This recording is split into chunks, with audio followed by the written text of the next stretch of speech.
Pasižiūrėkime, kas dar negerai su šiuo dokumentu, kalbant apie pritaikymą neįgaliesiems. Ir dokumento pradžioje mes matome sąrašą. Tai sąrašai būna dviejų rūšių. Vieni, kada naudojami yra skaičiai, o kiti, kada naudojami įvairūs simboliai. Tie simboliai, kaip matote, gali būti taškeliai, kvadratėliai, varnelės ir dar visokie kitokie. Interneto svetainėse mes matom netgi visokias ikonas. Tai sąrašas su skaičiais taikomas yra tada, kada yra svarbi kažkokia tai tvarka. Na, pavyzdžiui, veiksmų tvarka, seka turi būti. Pradedam nuo to, paskui tas, paskui anas ir taip toliau. Ne? Šiuo atveju aš pritaikiau su skaičiais sąrašą, tarsi tai būtų būtent ši tvarka, bet problema yra, kad tai yra netikras sąrašas. Kaip matome, nedega sąrašo simbolis. Čia yra tiesiog parašyta ranka.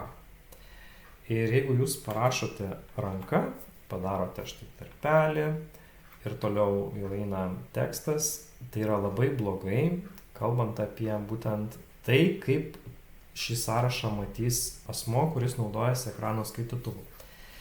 Jeigu mes naudojame normalų sąrašą, tai ekrano skaitytuvas pasako, kad tai yra sąrašas iš kiek elementų, kad tai yra iš 10 elementų ir tuomet neregys žino, kad tame sąraše bus 10 elementų, na ir jisai turės maždaug tos 10 elementų perskaityti, arba jisai gali, aišku, peršokti visai į kitą jau dalį, pavyzdžiui, į toliau esančią antraštę ir to sąrašo tiesiog neskaityti.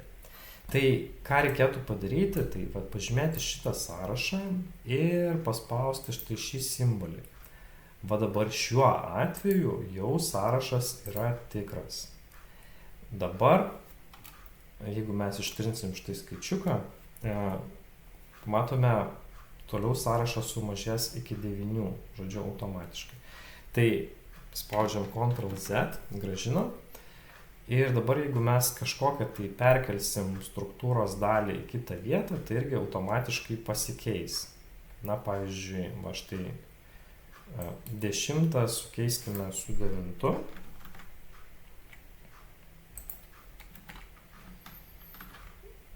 Taip. Na ir žinoma, nepamirškime sutvarkyti skyrybos ženklų. Ir viskas su sąrašu.